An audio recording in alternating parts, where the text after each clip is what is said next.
மிகவும் பிரியமான பங்கு தந்தை அவர்களே, உதவி பங்கு தந்தை அவர்களே, அருள் சகோதரர்களே, அருள் சகோதரிகளே, பாசமான நம்பிக்கையாளர்களே, உங்கள் அனைவருக்கும் இயேசுவின் நாமத்தில், பாடுபட்ட இயேசுவின் நாமத்தில் நல்வாழ்த்துக்களை தெரிவித்துக் கொள்கிறேன். Price the Lord. இயேசுவுக்கே புகழ், இயேசுக்கே நன்றி, மரியே வாழ்க. 10ஆம் வகுப்புக்கு கீழே படிக்கிற பிள்ளைங்க இதுக்கு பதில் சொல்லலாம்.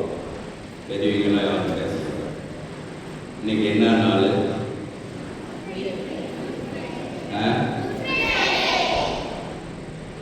Good Friday.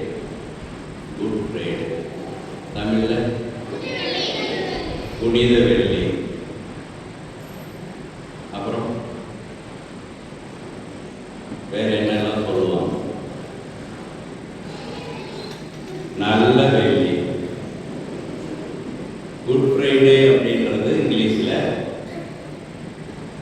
தமிழ்ல நல்ல வெள்ளி. அதுவும் கரெக்ட். அப்புறம் வேற என்ன தெரியுது உங்களுக்கு? எவ்வளவு மறைக்கல்வி நம்ம பெரியவர்கள் கற்றுக் கொடுத்திருக்கிறார்கள். ஏனென்றால் எல்லாம் மறைந்து போய்விட்டது. பள்ளிகளுக்கு ஒன்றுமே தெரிய மாட்டேன். காலையில் சிலுவை பாதை நடந்தது ஜான்சன் பேட்டையில். அதில் போய் கடந்துட்டேன். 15 வயசுக்கு கீழே இருக்கிறவங்க அந்த பிள்ளைங்க யாரும் எந்திரிக்கவும் இல்லை, முட்டி போடவும் இல்லை, பதில் சொல்லவும் இல்லை. அப்படின்னா எந்த அளவுக்கு பிள்ளைகளுக்கு விசுவாசத்தை ஊட்டி இருக்கிறோம். அன்புக்குரியவர்களே, இன்றைக்கு குட் ஃப்ரைடே சொன்னாங்க. கடந்துட்டு வாழ்த்து சொல்லுவோம்.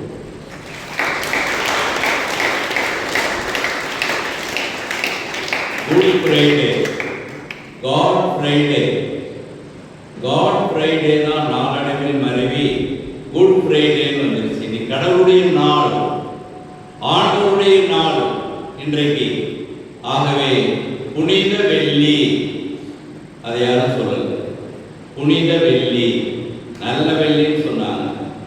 பெரிய வெள்ளி என்று சொல்லுவார்கள். அன்புக்குரியவர்களே, ஆண்டவருடைய பாடுகளை தியானிக்கக்கூடிய ஒரு நாள் இந்த நாள். காலையிலிருந்து நீங்கள் ஆண்டவர் சிலுவையில் பேசிய அந்த 7 வார்த்தைகளை தியானித்திருப்பீர்கள். கடைசியாக 7 வார்த்தைகள் பேசினார் என்பதை பற்றி தியானித்திருப்பீர்கள். உயிர் விட்டு அந்த நேரத்தை நினைத்து பார்த்து நாம் துக்கம் அடைந்திருப்போம். ஆண்டவர் இயேசுனுடைய காயங்களை நாம் பார்த்து பரிதாபப்பட்டிருப்போம். 5 காயங்கள் பெற்றாரே நம் ஆண்டவர் இயேசு என்று சொல்லியெல்லாம் நினைத்து, அவருடைய பாடுகளை நினைத்து நினைத்து கண்ணீர் வடித்து இருப்போம். அன்புக்குரியவர்களே, தாயொருத்தி தன்னுடைய செல்ல மகனை மிகுந்த பாசத்தோடு வளர்த்து வந்தார். அவன் வயதிலும் அறிவிலும் வளர வளர அவன் தாயின் அரவணைப்பிலிருந்து விலகி வாழ ஆரம்பித்து விட்டான். காரணம், அந்த தாயினுடைய கைகளிலே வெள்ள தழும்புகள், குஷ்டரோகம் பிடித்த மாதிரி இருந்தது. அது அவனுக்கு அருவருப்பாக இருந்தது. அதை பார்த்து அவன் சகிக்கவில்லை. ஒரு நாள் அந்த தழும்புகள் எப்படித்தான் தன் தாயின் கரங்களில் ஏற்பட்டது என்பதை அறிந்து கொள்ள விரும்பியவனாய் தன் தாயை பார்த்து கேட்கிறான், அம்மா, பார்ப்பதற்கே அருவருப்பாக இந்த வெண்படைகள் உங்கள் கைகளிலே வர காரணம் என்ன என்று கேட்கிறான். அந்த தாய் சொல்லுகின்றார், கண்ணீரோடு சொல்லுகிறார் அவனை பார்த்து, மகனே, நீ சிறு வயதிலே அந்த தொட்டிலே படுத்து கொண்டிருந்தாய். நான் ஒரு வேலையாக வெளியே சென்று விட்டேன்.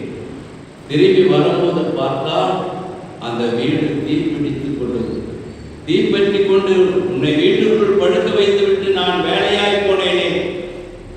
அங்கே எல்லாரும் வேடிக்கை பார்த்து கொண்டிருந்தார்கள்.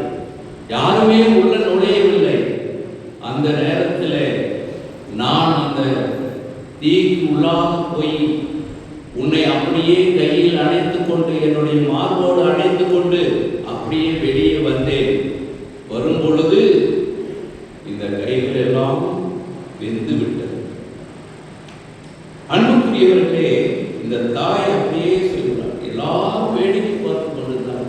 ஆனால் நான் உள்ளே போய் உன்னை நெருப்புக்கு நடுவிலே அழுது கொண்டிருந்த உன்னை அப்போது என் கைகளை நெருப்பு சுட்டு விட்டது.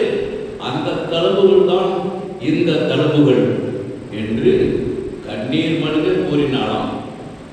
அன்புக்குரியவர்களே, அந்த மகன் அந்த தாயினுடைய கரங்களை பற்றி கொண்டு கண்ணீர் விட்டு அவன் அழுது அன்போடு முத்தமிட்டானாம். Praise the lord, praise the lord. அன்புக்குரியவர்களே, இன்று கிறிஸ்தவர்களாகிய நாம் அனைவரும் இயேசுவின் காயங்களை முத்தம் செய்ய போகிறோம். எந்த மனநிலையோடு முத்தம் செய்ய போகிறோம்? அவர் நமக்காக செய்த தியாகங்களை நினைத்து ஒரு காலத்தில் நாம் பாவம் என்னும் நெருப்பின் நடுவே எரிந்து கொண்டு விட்டோம். நாம் எல்லாரும் பாவம் என்ற அந்த நெருப்பிலே விழுந்து விட்டோம். நல்ல உணர்வுடன் மனிதர்களுக்குள் யாருமே இல்லை. கடவுளை தேடியவன் எங்குமே இல்லை. எல்லாரும் நெறிபிறந்து வாழ்ந்தார்கள். எல்லாருமே ஒருங்கே கெட்டு போய்விட்டார்கள். மனிதர்களின் தொண்டை திறந்த பிடிக்கொலை போல் இருக்கிறது.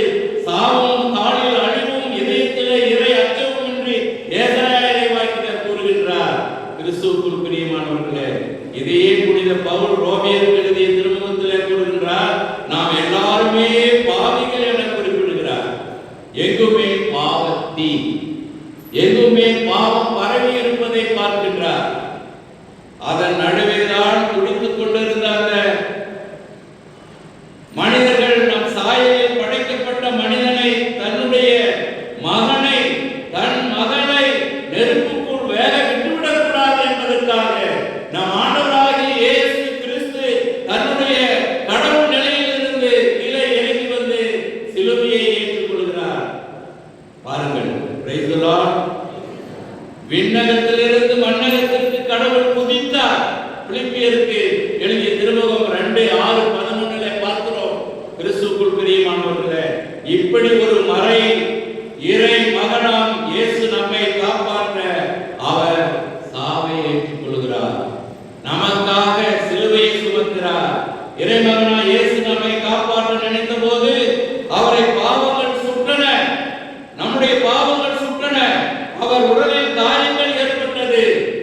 ஏரோது போன்றவர்களின் இதயத்தில் எரிந்த பகை என்ற தீயினால் முதல் காயம். ஏரோது என்பவன் அவன் பகையை ஏற்படுத்திக் கொண்டான். அதுதான் முதல் காயம். பரிசேயர்கள் சதுசேயர்கள் போன்றவர்களின் உள்ளத்தில் எரிந்த அந்த பொறாமை ஆண்டவர் பெற்ற இரண்டாவது காயம். யூதாஸ் போன்றவர்கள் பணத்தின் மீது கொண்டிருந்த ஆசை தீயினால் மூன்றாவது காயம். அன்புக்குரியவர்களே, பிளாத்து போன்றவர்களை சுட்டெரிக்க பதவி தீயினால் நான்காவது காயம்.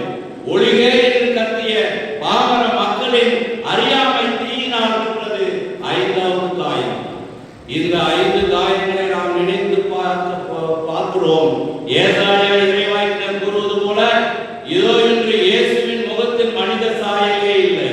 அழகுக்கு இலக்கணம் இருந்து வகுத்து அழகு நாயகனாக திறந்தவரிடத்தில் இன்று அழகே இல்லை. அழகாக இருந்த ஆண்டவர் இயேசு இன்று அலங்கோலமாக சித்திரவதைப்படுத்தப்படுகிறார். அவருடைய சிறகுகள் ஒடிந்து விட்டன. சமாதான புறாவின் சிறகுகள் ஒடிந்து விட்டன. மலரொன்றின் இதழ்கள் வாடிவிட்டன. அவர் சோகமாக இருக்கிறார். இந்த காயங்கள் எல்லாம் நிகழ்ச்சியில் வந்த அந்த சிறுவனின் கண்களிலே கண்ணீரை ததும்ப வைத்தது போல நமது உள்ளத்தையும் உருக வைத்து கண்ணீரை வர வைக்க வேண்டும். நாம் எல்லாரும், நீங்களும் நாமும் கண்ணீர் விட வேண்டும். ஏன் இந்த நிலை? நான் செய்த பாவம், நான் செய்த பாவம். இயேசு நமக்காகப்பட்ட காயங்களை நினைத்து நினைத்து கண்ணீர் சிந்தி அழுவோம். அவர் நம்மீது கொண்ட பேர் அன்பினால் அவர் நம்மை ஒவ்வொருவரையும் அன்பு செய்து அரவணைத்து முத்தம் கொடுத்து காத்து கொண்டிருக்கிறார்.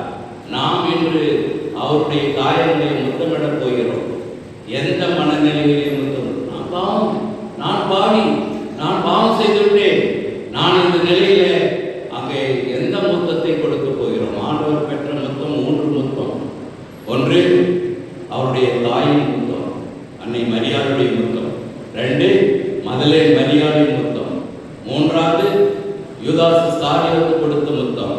முதல் மொத்தம் நம்மளால் கொடுக்க முடியாது, அந்த அளவுக்கு பாசம் அரவணைப்பு இல்லை, பாவிகள். ஆகவே முதலே பெரியார் கொடுத்த அந்த மொத்தத்தை கொடுக்க முடியும். மூன்றாவதாக யூதாஸ் கொடுத்த மொத்தத்தை கொடுக்கவே கூடாது. கிறிஸ்துவுக்குள் அன்புக்குரியவர்களே, மொத்தத்திலே 2 வகை மொத்தங்கள் உண்டு. அவர் பெற்றது 3 மொத்தம், ஆனால் 2 வகை மொத்தங்கள் உண்டு. ஒன்று புற மொத்தம், உதட்டளவிலே கொடுக்கிற மொத்தம். இன்னொன்று அகத்திலே கொடுக்கிற மொத்தம், உள்ளத்தின் ஆழத்திலே இருந்து கொடுக்கிற மொத்தம். எந்த மொத்தத்தை கொடுக்க போகிறோம் இப்பொழுது நாம் சிந்தித்து பாருங்கள். எந்த மனநிலையோடு எந்த மொத்தத்தை நாம் கொடுக்க போகிறோம் சிந்தித்து பாருங்கள். அன்புக்குரியவர்களே, ஆதிகால திருச்சபையிலே பார்க்கிற நிலைமைய அந்த தோழமை, பண ஆசையே இல்லை, எல்லாமே கொண்டாந்து ஆண்டவருடைய பாதத்துல, அப்போஸ்தலருடைய பாதத்துல அவர்கள் போட்டுவிட்டார்கள். அன்று எல்லா உடைமைகளையும் கொண்டாந்து பொது உடைமையாக ஆக்கி விட்டார்கள். தங்களுக்கு சொத்து வேண்டாம், சொகு வேண்டாம் என்று சொல்லி ஆசையை அருவருத்து தள்ளினார்கள். இன்று நாம் எப்படி இருக்கிறோம்? ஆண்டவர் இயேசு ஏழை எளிய மக்களை அவர் பார்க்க சொல்கிறார், ஏழை எளிய மக்களை அன்பு செய்ய சொல்லுகிறார். நீங்களும் நானும் எப்படி வாழ்கிறோம் என்று இன்று இந்த பாடுகளின் வெள்ளியிலே, புனித வெள்ளியிலே, தியாகத்தின் வெள்ளியிலே நாம் சிந்தித்து பார்க்க வேண்டும். காட் ஃப்ரைடே, குட் ஃப்ரைடே என்று சொல்லுகிறோம். ஆனால் இந்த நாளில் நாம் எப்படி இருக்கிறோம்? நம்முடைய உடைமைகள், நம்முடைய சொத்துக்கள், நம்முடைய எண்ணங்கள் எங்கே போகின்றன? பணத்தின் மீது போகிறதா, பட்டத்தின் மீது போகின்றதா, பதவியின் மீது போகின்றதா? இன்றைக்கு பணி செய்வதற்கு யாருமே கிடையாது. தொண்டனாக இருப்பதற்கு யாருக்கும் ஆசை இல்லை, தலைவனாக இருக்கத்தான் ஆசை. ஆகவே தான் எனக்கு இந்த தொகுதி வேண்டும், அந்த தொகுதி வேண்டும் என்று சொல்லி அரசியலிலே பார்க்கிறோம். அன்புக்குரியவர்களே, நாம் எல்லாரும் எந்த நிலையிலே இருக்கிறோம்? கிறிஸ்துவர்களாகிய நீங்கள் நான் எப்படி வாழ்கின்றோம்? பணக்காரர் ஒருவர் வாழைப்பழத்தை உரித்து தின்னுவிட்டு தோலை ஜன்னல் வழியாக போட்டான். ஜன்னல் வழியாக போட்ட தோலை எடுத்து ஒரு பிச்சைக்காரன் சாப்பிட்டு கொண்டிருந்தான். அதை பார்த்து இவனால் பொறுக்க முடியவில்லை. இவன் வீட்டிலிருந்து வெளியே போய் அவனை 4 குத்து குத்துனான். ஏன்னா வாழைப்பழத்தோலை தின்றேன்னு சொல்லி. அப்போ அவன் சொல்லி சிரிச்சிட்டு அவன் சொன்னானா, வாழைப்பழத்தோலை தின்றவனுக்கே 4 குத்து என்றார், வாழைப்பழத்தை தின்னவனுக்கு உமக்கு எத்தனை குத்து உள்ள போதோ என்று சொன்னான். அன்புக்குரியவர்களே, இது தமாசாக இருக்கலாம்.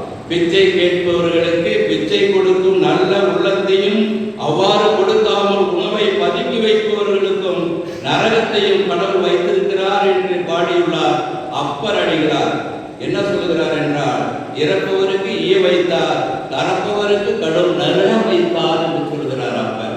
ஆகவே அன்புக்குரியவர்களே, இந்த பாடுகளின் வெள்ளியை தியானிக்கின்ற வேளையிலே இயேசு கடவுள் நிலையை பிடித்து கொண்டிருக்காமல் தாழ்த்தி கொண்டு, அதுவும் சிலுவை சாவை ஏற்கும் அளவுக்கு தன்னை தாழ்த்தி கொண்டு வந்தாரே, அதை போல நீங்களும் நானும் தாழ்ச்சியாக வாழ வேண்டும், பிறருக்கு உதவி செய்ய வேண்டும் என்று சொல்லி தொடர்ந்து ஜெபிப்போம். ஆண்டவர் இயேசு நம் ஒவ்வொருவரையும் ஆசீர்வதிப்பார்.